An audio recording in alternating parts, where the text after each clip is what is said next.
انشأ جنات معروشات، وہی ہے جس نے ایسے باغات پیدا کیے ہیں جو چھپروں والے ہیں، وغیر معروشات، اور کچھ بغیر اس کے ہیں۔ آپ دیکھتے ہیں نا، یہ انگور کی بیل ہے، یہ آپ کو باقاعدہ کسی اونچی جگہ کے اوپر اسے باندھنا پڑتا ہے، پھر وہ پھیلنا شروع ہو جاتا ہے۔ بعض اس طرح کی ہے اور بعض خود اپنے اس تنے کے اوپر کھڑی ہو جاتی ہے۔ والنخل والزرع، اور کھجور اور کھیتی، مختلفاً اکلہ، جو مختلف ان کے الگ الگ کھانے کی چیزیں ہیں، والزیتون، اور زیتون، والرمان، اور انار، متشابہ وغیر متشابہ، جو ایک جیسے بھی ہیں اور ایک جیسے نہیں بھی ہیں۔ ایک جیسے اس اعتبار سے ہیں کہ سارے پھل ہیں، میٹھے ہیں، مٹھاس میں کامن ہے لیکن ذائقے میں کامن نہیں ہے۔ آپ کوئی کہے کہ جی کھجور بھی میٹھی، انار بھی میٹھا، یا اور ایڈ کر لے، آم بھی میٹھا، مالٹا بھی میٹھا، لیکن ان کی آپس میں بھی مٹھاس میں بھی فرق ہے۔ تو اس لیے اللہ نے فرمایا ملتے جلتے بھی ہیں اور نہیں بھی۔ کلوا من ثمرہ اذا اثمر، تو کھاؤ اس کے پھل میں سے جب وہ پھلدار ہو جائے۔ وآتوا حقہ یوم حصادہ، اور جس دن کھیتی کاٹی جا رہی ہو اس دن جو ضرورت مند لوگ ہیں ان کا حصہ جو اللہ نے مقرر کیا ہے اس میں سے ان کو دو۔ پھلوں کی بھی زکوٰۃ ہے، کھیتیوں کی بھی زکوٰۃ ہے۔ زکوٰۃ پہ مسئلہ 95B میرا دیکھ لیں، زکوٰۃ کے قدیم اور جدید 70 فقہی احکام و مسائل، اس میں میں نے تفصیل کے ساتھ بتایا۔ ولا تسرفوا، اور فضول خرچی مت کرو، انہ لا یحب المسرفین، بے شک اللہ تعالیٰ فضول خرچی کرنے والوں کو پسند نہیں کرتا۔ ومن الانعام، اور مویشیوں میں سے ہی، حمولۃ وفرشا، بعض ایسے ہیں جن پہ بوجھ لادا جاتا ہے اور بعض جو ہیں وہ ذبح کیے جاتے ہیں، اور بعض ایسے بھی ہیں کہ جو دونوں کاموں کے لیے استعمال ہوتے ہیں۔ جس طرح اونٹ ہے، اس پہ سواری بھی آپ کرتے ہیں اور اسے ذبح بھی کیا جاتا ہے، لیکن خچر ہے، گوشت حرام ہے، گدھا گوشت حرام ہے لیکن سواری اس کی جائز ہے، گھوڑا گوشت بھی حلال ہے، سواری بھی حلال ہے، اور بخاری مسلم میں احادیث موجود ہیں۔ فقہ حنفی والوں نے مشہور کیا کہ مکروہ ہے، اور اس میں انہوں نے کہا کہ چونکہ جہاد میں استعمال ہوتے ہیں، تو میرے بھائی اب وہی بات ہے، پرانی باتیں آپ لے کے 32 روپے 8 آنے حق مہر لے کے بیٹھے ہوئے ہیں، اس طرح آپ لے کے بیٹھے ہیں۔ اب تو جہاد کا موڈ ہی چینج ہو چکا ہے، اب تو گاڑیاں، ٹینکس اور اس طرح کی چیزیں استعمال ہوتی ہیں، تو اب تو ہمت کریں۔ بہرحال ٹرکی میں آپ چلے جائیں، حنفی ہیں سارے، وہاں پہ بالکل آپ کو گھوڑے کی کڑائی ملے گی، کباب ملیں گے، سب کچھ ملے گا۔ چائنا میں بھی گھوڑا استعمال ہوتا ہے، حالانکہ حنفی ہیں، لیکن انڈیا پاکستان کے حنفی جو ہے نا ابھی یہ بیریئر کراس کرنے میں کامیاب نہیں ہوئے۔ کلوا مما رزقکم اللہ، کھاؤ اس میں سے جو اللہ نے تمہیں رزق دیا ہے۔ ولا تتبعوا خطوات الشیطان، اور مت پیروی کرو شیطان کے راستوں کی۔ یہ سارے شیطانی راستے ہیں کہ اپنی مرضی سے حلال اور حرام جانوروں کو ڈکلیئر کر دینا۔ انہ لکم عدو مبین، بے شک وہ تمہارا کھلا دشمن ہے۔ کون؟ شیطان۔ اب آ رہا جی وہ سورۃ الانعام میں جو اللہ تعالیٰ نے مویشی بتائے ہیں، 4 بڑے بڑے مویشی، جو کہ بہیمۃ الانعام، جو سٹارٹ میں ہی آیا تھا سورۃ المائدہ کے بھی کہ بہیمۃ الانعام حلال کیے گئے ہیں، اس میں بھی بار بار الانعام، الانعام تو عربی میں کہتے ہیں مویشیوں کو۔ اب وہ کون سی 4 بڑی بڑی کیٹیگریز ہیں مویشیوں کی، وہ آ رہی ہیں۔ پہلے نمبر پہ بھیڑ، دوسرے نمبر کے اوپر بکری، تیسرے پہ اونٹ، اور چوتھے پہ گائے، اور ان کے نر اور مادہ دونوں ملائے جائیں تو یہ 8 بن گئے، 4 جوڑے ہیں اور ٹوٹل 8 جانور۔ اب وہ دمبا جو ہے وہ بھی اسی کیٹیگری میں فال کر جائے گا، بھیڑ والی کیٹیگری میں۔ اسی طریقے سے ہرن جو ہے وہ بھی بہیمۃ الانعام میں آتا ہے، اس کو آپ بکری والی کیٹیگری میں بے شک ڈال دیں۔ یہ میں حلال ہونے کے اعتبار سے بات کروں، باقی جو قربانی کے احکام و مسائل ہیں وہ الگ سے ویڈیو دیکھ لیں۔ بھینس گائے کے حکم میں داخل ہے، اس کے اوپر اجماع ہے۔ 8 ازواج، اللہ نے پیدا کیے ہیں 8 جوڑوں کی شکل میں۔ من الضأن 2 ومن المعز 2، بھیڑ میں سے 2 نر اور مادہ، اور بکری میں سے 2 نر اور مادہ۔ قل آذکرین حرم ام الانثیین، اے نبی ان سے پوچھو کہ کیا اللہ نے دونوں کے نر حرام کیے ہیں یا دونوں کی مادائیں؟ ام مشتملت علیہ ارحام الانثیین، یا اللہ نے جو ان کی ماداؤں کے پیٹ میں بچے ہیں وہ حرام کیے ہیں؟ کہاں پہ یہ بات لکھی ہوئی ہے جو تم نے خود ساختہ شریعت بنائی ہے؟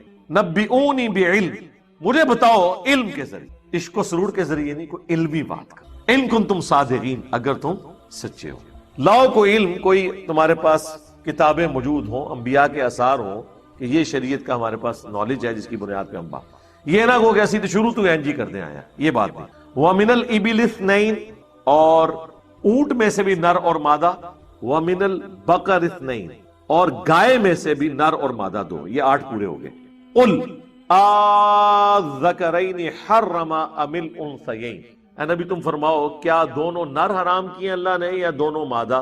ام اشتملت علیہ ارحام الانثیین، یا اللہ تعالیٰ نے ان کے اندر جو کچھ ان کے رحم میں موجود ہے جو بچے، ان میں سے کوئی چیز اللہ نے حرام کی ہو۔ ام کنتم شہداء اذ وصاکم اللہ بہذا، کیا تم اس وقت وہاں موجود تھے جب اللہ تعالیٰ نے اس قسم کی کوئی وصیت کی؟ اللہ تعالیٰ جب یہ شریعت کے احکامات کسی پیغمبر پہ نازل فرما رہا تھا جو تم نے خود سے منسوخ کیے، کہ تم اس پہ گواہ ہے ہو۔ فَمَنْ أَظْلَمُ مِمَّنِ افْتَرَىٰ عَلَى اللَّهِ كَذِبًا، تو اس سے بڑھ کر ظالم کون ہو سکتا ہے جو اللہ تعالیٰ کے اوپر جھوٹ باندھ دے۔ لِيُضِلَّ النَّاسَ بِغَيْرِ عِلْمٍ، تاکہ لوگوں کو گمراہ کر دے بغیر علم کے۔ إِنَّ اللَّهَ لَا يَهْدِي الْقَوْمَ الظَّالِمِينَ، بے شک اللہ تعالیٰ ہدایت نہیں دیتا ظالموں، یعنی جو خود ساختہ شریعت بناتے ہیں ان کو ہدایت نہیں ملنی جب تک کہ وہ علمی کتابی ہو کر کتابوں کو، علم کو فالو نہیں کرنا شروع۔ اب ان ساری چیزوں کے مقابل اللہ تعالیٰ فرما رہا ہے کہ اب میں تمہیں بتاتا ہوں کہ کون سی چیزیں ہم نے حرام کی ہیں، وہ بتا دو اے نبی ان سے۔ قل لا اجد فیما اوحی الی محرما، اے نبی تم فرماؤ میں تو کسی چیز کو حرام نہیں پاتا جو مجھے وحی کے ذریعے بتائی گئی ہے، علی طعام یطعم، اس کھانے میں سے جو کہ کھایا جاتا ہے، کوئی حرام چیز نہیں ہے، الا سوائے ان یکون میتتن، کہ مردار ہو، حلال جانور بھی مردار، او دمم مسفوحا، یا رگوں کا بہتا ہوا خون، یہ وہی بات ہے جو سورۃ البقرہ میں بھی آئی، سورۃ النحل میں بھی، سورۃ الانعام کے اندر بھی، او لحم خنزیر، یا پھر خنزیر کا گوشت، فإنہ رجس، یہ جو ہے رجس ہے، نجس چیز ہے، او فسقا اہل لغیر اللہ بھی، یا پھر یہ نافرمانی کا کام ہے کہ ذبح کے وقت حلال چیز پہ بھی اللہ کے سوا کسی اور ہستی کا نام لیا جائے یا اللہ کا نام نہ لیا جائے۔ یہ 4 چیزیں ہیں جو حرام ہیں، لیکن اس میں بھی ایکسیپشن ہے، فَمَنِ اضْطُرَّ غَيْرَ بَاغٍ وَلَا عَادٍ، لیکن اگر کوئی اضطراری کیفیت ہو جائے، کوئی مجبور ہو جائے اس حال میں کہ نہ تو وہ حد سے تجاوز کرنے والا ہو، ولا عاد، نہ نافرمانی کرنے والا اور نہ حد سے گزرنے والا، فإن ربک غفور رحیم، تو بے شک تیرا رب بخشنے والا مہربان ہے۔ یعنی زندگی موت کی کشمکش بن جائے تو یہ بھی آپ کھا سکتے ہیں۔ سورۃ النحل میں تو ان چیزوں کا بھی ذکر ہے، اور پھر اللہ نے یہ بھی ذکر کیا کہ اگر کسی کی زندگی موت کی کشمکش بن جائے تو وہ کلمہ کفر بھی بول سکتا ہے اپنی جان بچانے کے۔ وعلی الذین ہادوا، اور جو یہودی تھے ان پر، حرمنا کل ذی ظفر، ہم نے ہر طرح کا وہ جانور حرام کر دیا تھا جس کے ناخن ہیں۔ ناخنوں والے جانور ہمارے بھی حرام ہیں، لیکن کچھ حرام ہیں کچھ حلال ہے۔ اب جیسے مرغی ہے، اس کے بھی ناخن ہوتے ہیں، آپ کو پتہ ہے، مرغے کے بھی، لیکن یہ حلال ہے۔ لیکن جو 4 پائے ہیں زمین پہ پھرنے والے جانور، وہ صحیح مسلم میں حدیث ہے کہ وہ سب کے سب حرام ہیں جو گوشت خور ہیں، جن کی آنکھ کی سیدھ میں یہ نوکدار دانت ہوتے ہیں، کتا، ریچھ، شیر، یہ سب کے سب۔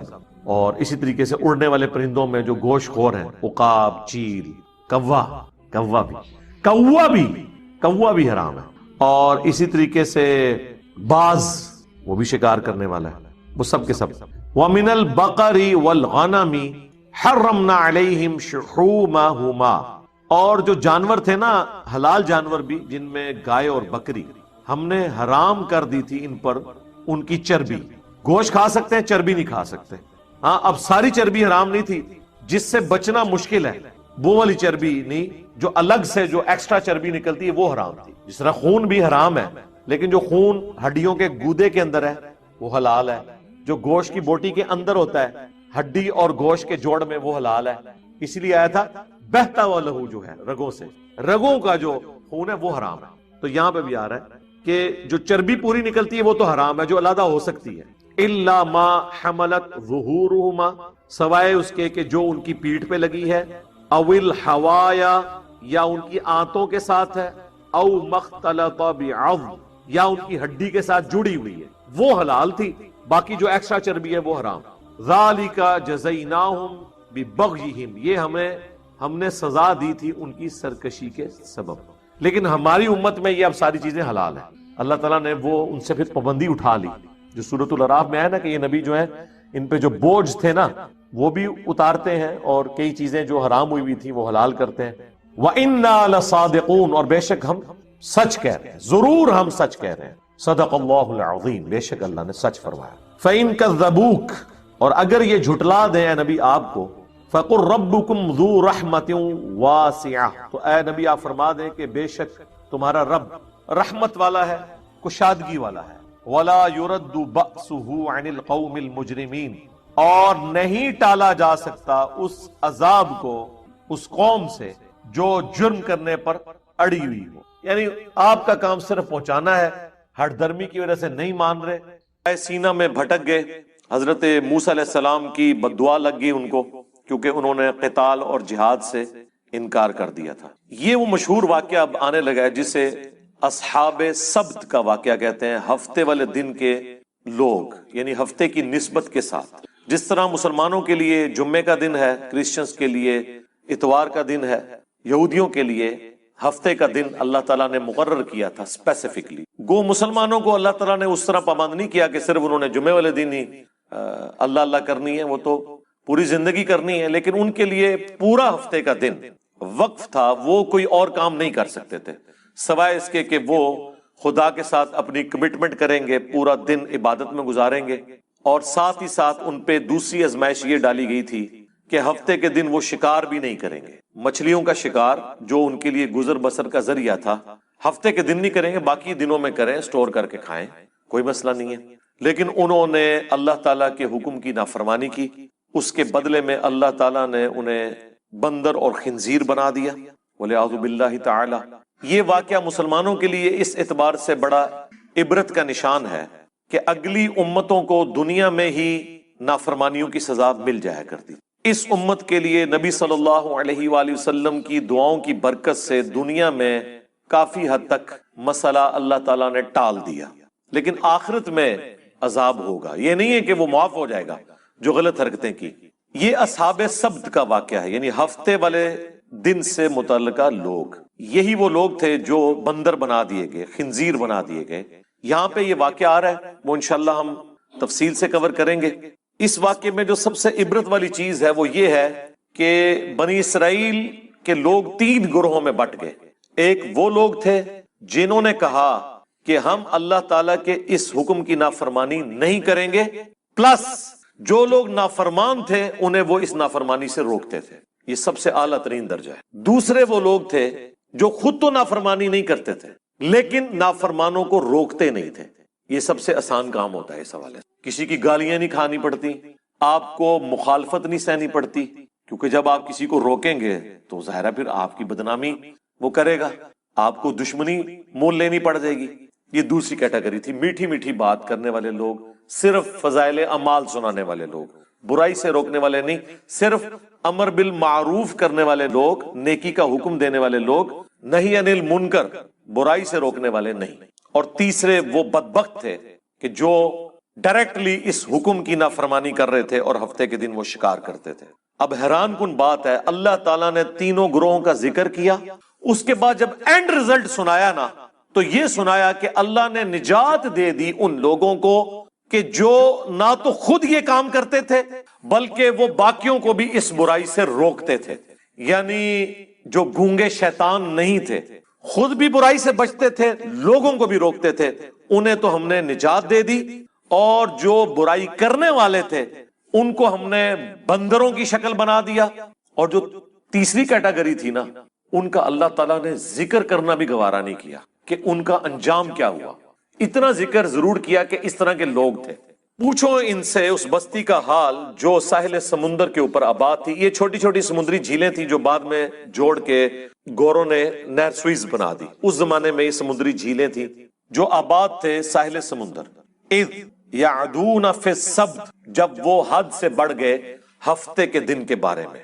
اب اللہ نے چونکہ آزمائش بنایا تھا، باقی پورے ویک میں مچھلیاں سامنے نہیں آتی تھی، بڑی مشکل سے چند مچھلیوں کا شکار ہوتا تھا، اور ہفتے والے دن مچھلیاں ان کی آنکھوں کے سامنے پھدکتی تھی۔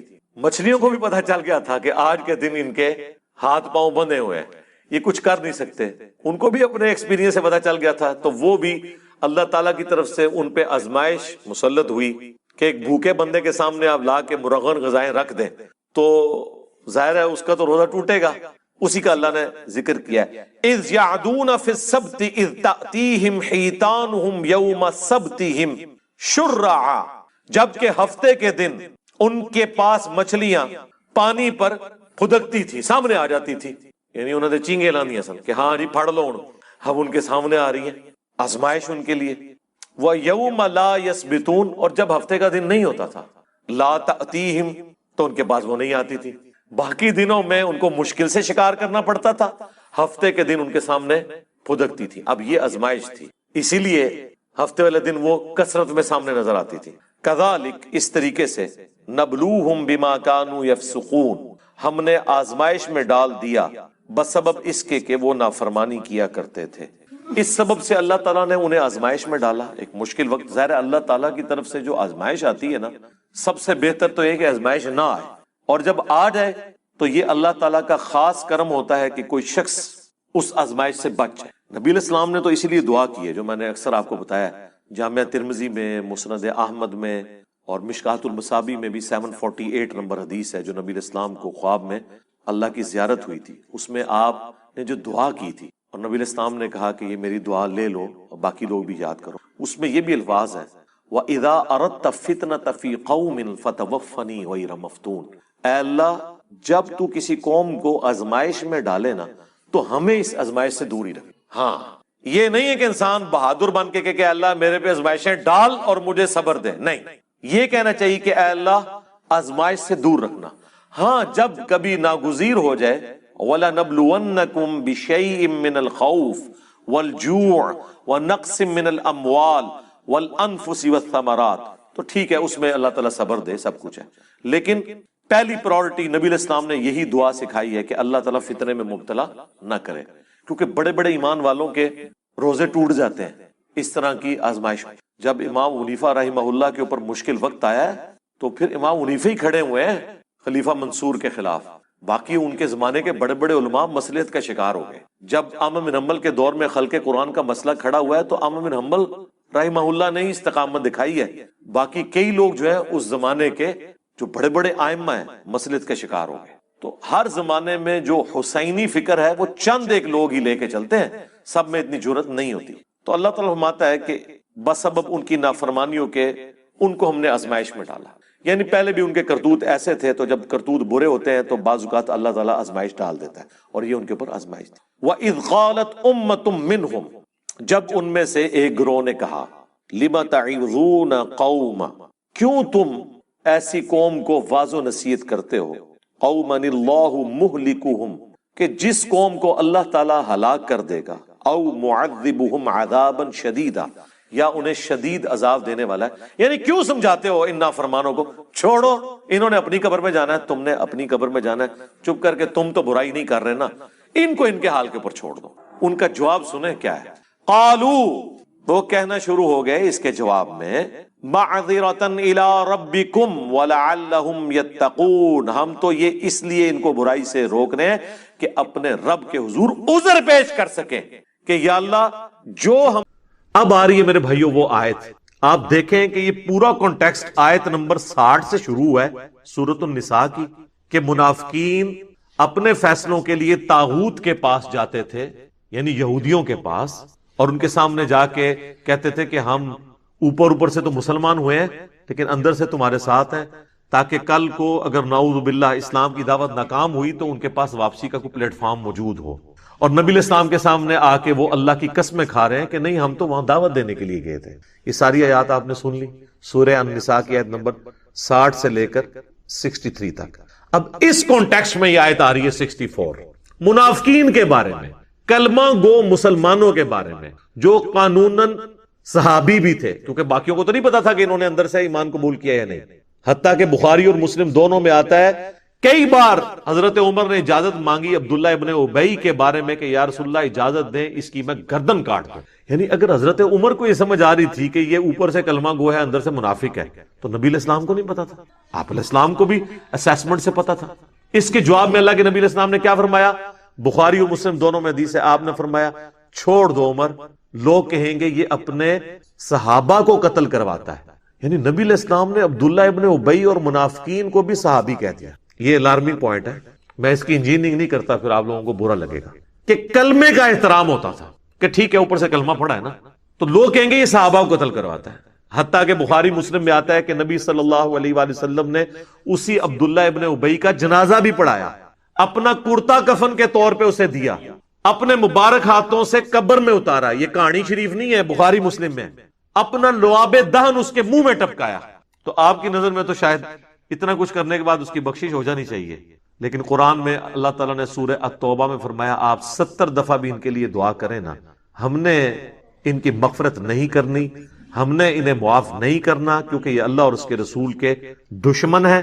اور اے نبی آندہ سے نہ تو آپ نے کسی منافق کا جنازہ پڑھانا ہے، نہ اس کی قبر پہ جا کے کھڑے ہونا ہے. بین کر دیا اللہ نے.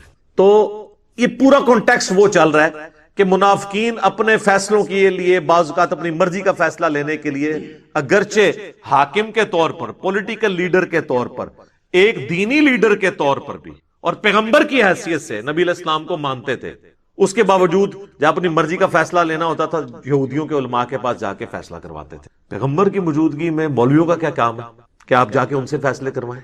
اور پھر آپ کہتے تھے نہیں یا رسول اللہ ہم تو وہاں پہ گئے تھے ایک افہام و تفہیم پیدا کرنے کے لیے، ان کو دعوت دینے کے لیے. اور اللہ تعالیٰ ہمارا وہ جھوٹی قسمیں بھی کھاتے ہیں. اب اس پورے کانٹیکسٹ میں سورہ النساء کی آیت نمبر 60 سے لے کر 63 تک کے یہ وہ آیت آ رہی ہے، آیت نمبر 64 اور 65، جس کی بنیاد پہ ایک من گھڑت گستاخانہ عقیدہ نبی علیہ السلام کے بارے میں ان لوگوں نے، خصوصاً بریلوی اور اہل تشیع مکاتب فکر کے لوگوں نے کر دیا، اور اس عقیدے کا باقی امت کو پابند کرنے کی کوشش کی.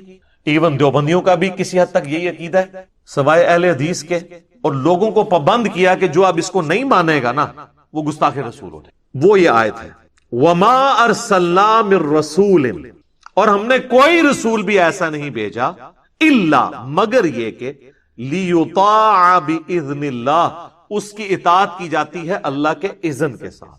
یعنی وہ رسول خود نہیں کلیم کر رہا ہوتا اپنی اطاعت، آن دا بہاف آف اللہ وہ لوگوں سے کہتا ہے کہ میری اطاعت کرو، کیونکہ شریعت جو ہے یہ نازل اللہ نے کی ہے.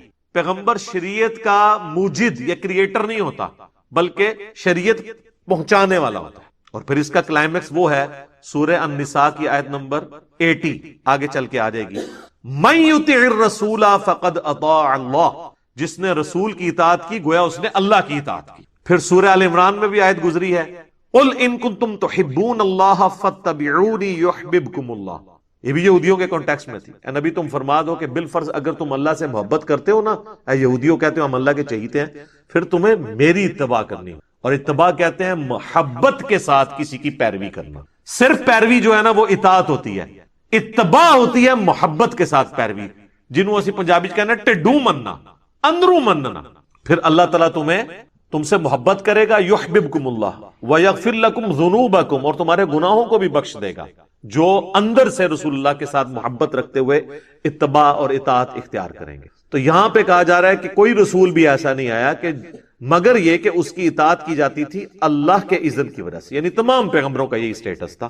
وَلَوْ أَنَّهُمْ إِذْ ظَلَمُوا، اور اے نبی جب انہوں نے یہ ظلم کر ہی لیا تھا، یہ پاسٹ ٹینس کا صیغہ ہے، ماضی کی بات ہو رہی ہے، جس کا کانٹیکسٹ سورہ نساء کی آیت نمبر 60 سے سٹارٹ ہوا ہے کہ یہ طاغوت سے جا کے فیصلے کرواتے تھے منافقین. تو اے نبی اگر انہوں نے یہ حرکت کر ہی لی ہے اور انہوں نے یہ ظلم کیا اپنی جانوں پر کہ آپ پولیٹیکل لیڈر کی حیثیت سے، دینی پیشوا کی حیثیت سے، پیغمبر کی حیثیت سے ان میں موجود ہیں اور یہ اوپر سے کلمہ گو بھی ہیں، اس کے باوجود جا کے یہود کے علماء سے فیصلے کرواتے ہیں طاغوت سے. اگر انہوں نے اب ظلم کر ہی لیا تھا اور آ کے جھوٹی قسمیں کھا رہے ہیں کہ ہم تو وہاں گئے تھے افہام و تفہیم کے لیے، چلے اب یہ جرم انہوں نے کر ہی لیا انفسہم، اپنی جانوں پر. وَلَوْ أَنَّهُمْ إِذْ ظَلَمُوا أَنفُسَهُمْ، اپنی جانوں پہ انہوں نے جو ظلم کر لیا. جاؤکا، اب انہیں چاہیے کہ وہ آپ کے پاس حاضر ہو جائے. کس لیے؟ یہ حقوق العباد کا بھی معاملہ ہے نا، اللہ کے نبی کا بھی تو حق ہے نا. تو پہلے اللہ کے نبی سے آ کے معافی مانگے، ان کے ساتھ غداری کی ہے، کیونکہ تم انصار اللہ ہو نا، اللہ کے دین کے مددگار ہونا اس پیغمبر کے ساتھ مل کے. تو پیغمبر کے ساتھ جو لیڈر بھی ہے تمہارا، اس کے ساتھ غداری کی ہے. آؤ ان کے سامنے فاستغفر اللہ، اور آ کے اللہ سے توبہ کرو. اور صرف اللہ سے توبہ کافی نہیں ہے، وَاسْتَغْفَرَ لَهُمُ الرَّسُولُ، رسول اللہ بھی تمہارے لیے استغفار کریں، یعنی سفارش کریں، شفاعت کریں کہ اے اللہ ٹھیک ہے انہوں نے مجھ سے بھی معافی مانگ لی ہے، یہ شرمسار ہیں، ان کو معاف کر، نبی کی شفاعت بھی ہو، لَوَجَدُ اللَّهَ تَوَّابًا رَحِيمًا، تو یہ ضرور اللہ کو توبہ قبول کرنے والا اور رحم فرمانے والا پائیں گے۔ اس کو پکڑ کے انہوں نے آج کی ڈیٹ میں لگا دیا اور کہا جی جا کے قبر رسول سے جا کے اپنے نا گناہ معاف کروائے۔ اندازہ کرے کہاں سے بات اٹھائی۔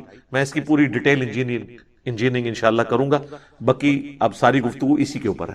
اب اس کے اوپر اللہ تعالیٰ کی طرف سے ایک یونیورسل ٹروتھ آ رہا ہے آیت نمبر 65 میں، فلا وربک، اے نبی مجھے قسم اس بات کی کہ میں تیرا رب ہوں۔ یہ ہے اظہار محبت۔ لا یؤمنون، یہ کبھی بھی ایمان والے نہیں ہو سکتے، چاہے یہ کلمہ گو ہوں، اہل قبلہ ہیں، تمہارے ساتھ نمازیں پڑھتے ہیں، قانوناً صحابہ بھی ہیں، لیکن اندر سے انہوں نے منافقت والا رویہ اختیار کیا ہوا ہے، یہ کبھی مومن نہیں ہو سکتے۔ حتی یحکموک فیما شجر بینہم، یہاں تک کہ یہ آپ کو حاکم، جج، قاضی تسلیم نہ کر لیں اپنے جھگڑوں میں، اور صرف قاضی تسلیم نہیں کرنا، ثم لا یجدوا فی انفسہم حرجا، اس کے بعد اگر آپ کوئی فیصلہ کر لیں، کوئی فیصلہ فرما دیں، تو یہ اپنے دل میں بھی اس کے خلاف کوئی تنگی نہ پائیں کہ جی چلو اب پیغمبر ہیں ہم بات مان لیتے ہیں لیکن دل مطمئن نہیں ہے، ہمارے ساتھ زیادتی ہو گئی ہے، نعوذ باللہ، نہیں، مومن نہیں ہوں گے۔ ثم لا یجدوا فی انفسہم حرجا، حرج بھی نہ دل میں پائے، مما قضیت، جو تم نے اے نبی فیصلہ کر دیا، وَيُسَلِّمُوا تسلیما، اور سر تسلیم خم نہ کر لیں، اس وقت تک یہ مومن ہی نہیں ہو۔ کیا اظہار محبت ہے اور کیا قیامت مضمر ہے اس کے اندر۔ اس کانٹیکسٹ میں صحیح بخاری اور مسلم دونوں میں حدیث ہے کہ حضرت زبیر رضی اللہ تعالیٰ عنہ اور ایک انصاری صحابی کا جھگڑا ہو گیا پانی کھیتوں کو لگانے کے معاملے میں۔ نبی علیہ السلام نے وہ جھگڑا جب سنا تو حضرت زبیر کے حق میں فیصلہ کیا۔ اب وہ ہے صحابی تھا اور منافق بھی نہیں تھا، انصاری تھا، مومن تھا، لیکن اس کے زبان سے الفاظ نکلے کہ نبی علیہ السلام نے اس لیے حضرت زبیر کے حق میں فیصلہ کیا کہ ان کے پھوپھی کا لڑکا ہے، نعوذ باللہ۔ اب تو یہ سیدھی سیدھی منافقانہ اپروچ تھی۔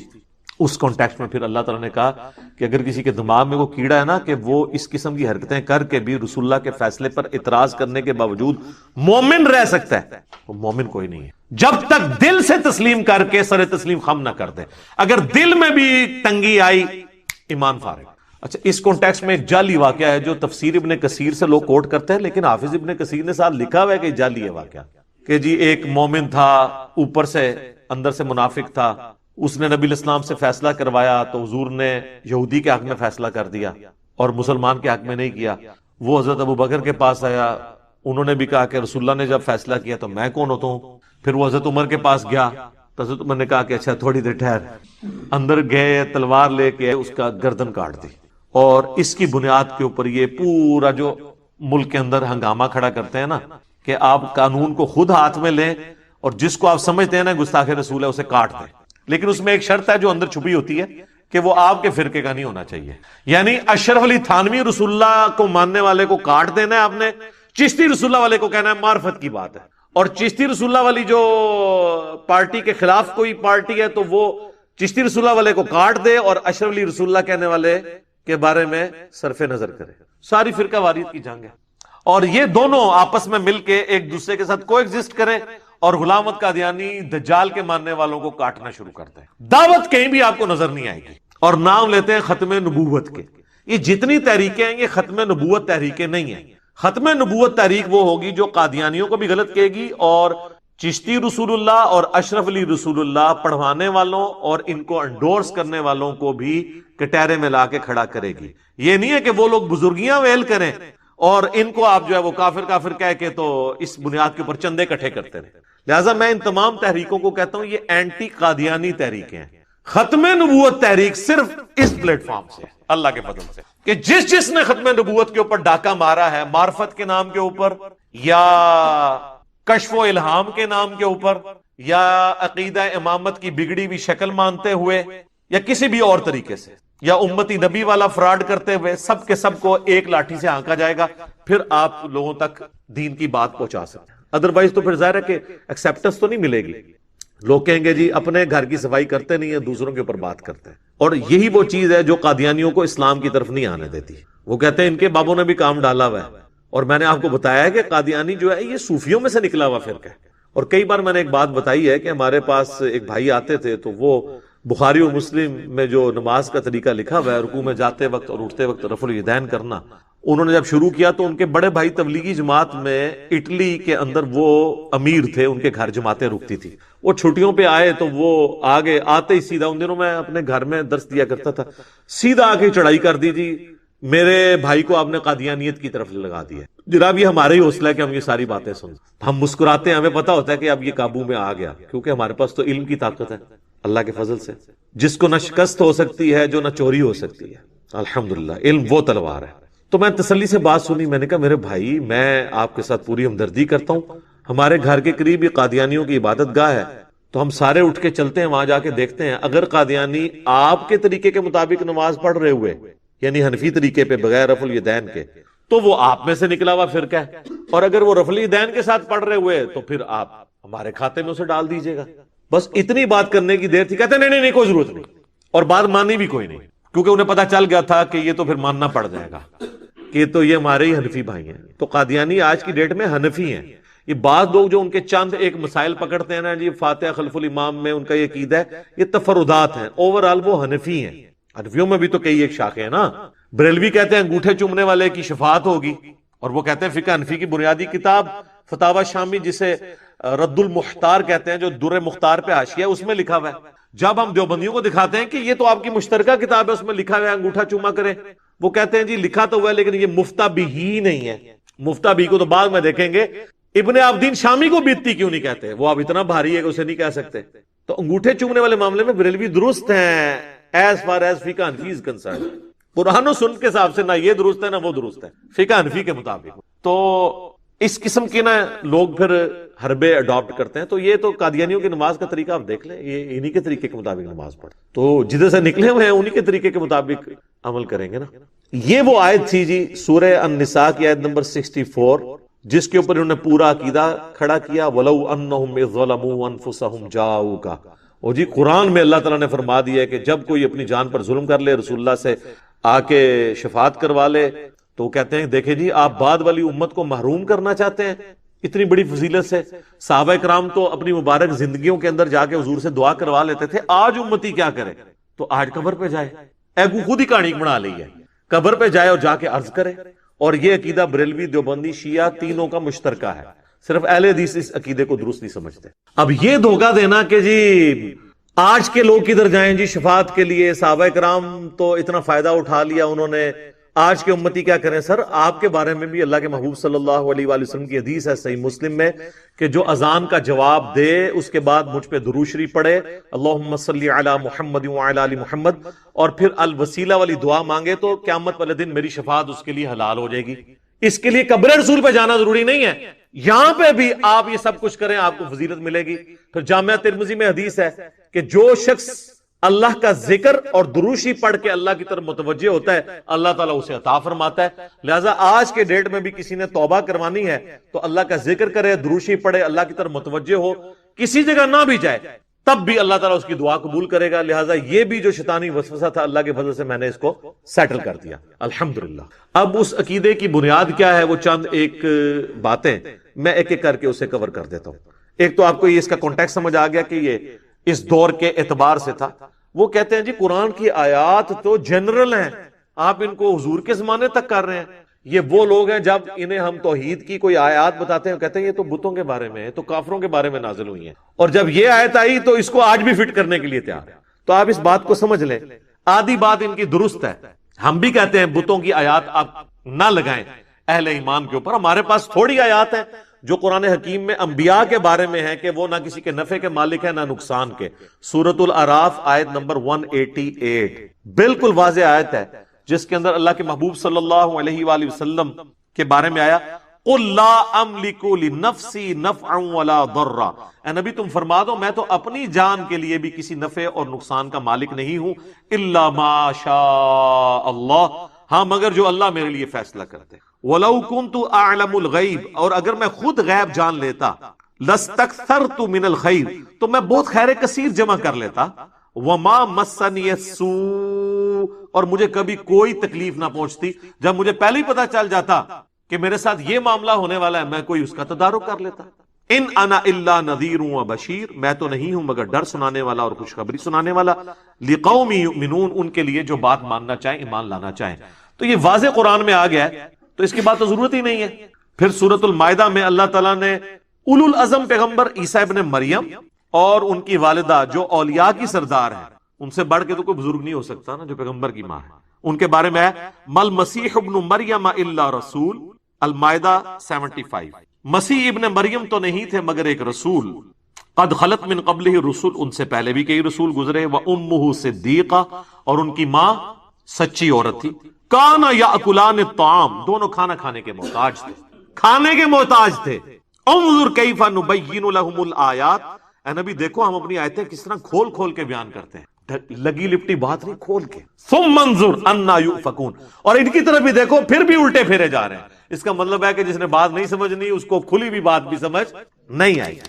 قل اتعبدون من دون اللہ، اے نبی تم فرماؤ کہ اللہ کو چھوڑ کے عیسیٰ اور ان کی ماں کی پوجا تم کر رہے ہو۔ یہاں من دون اللہ، اللہ نے پیغمبر کو کہہ دیا اے بتاں والی آیت نہیں ہے تو ہم نے کہانی کرائی گئی ہے، بتوں والی آیتیں، پیغمبراں والی آیتاں نے، ولیاں والی آیتاں نے، من دون اللہ بھی آ گیا۔ کہتے ہیں نہیں ہم تو عبادت نہیں کرتے ہیں ولیوں کی یا پیغمبروں کی۔ سر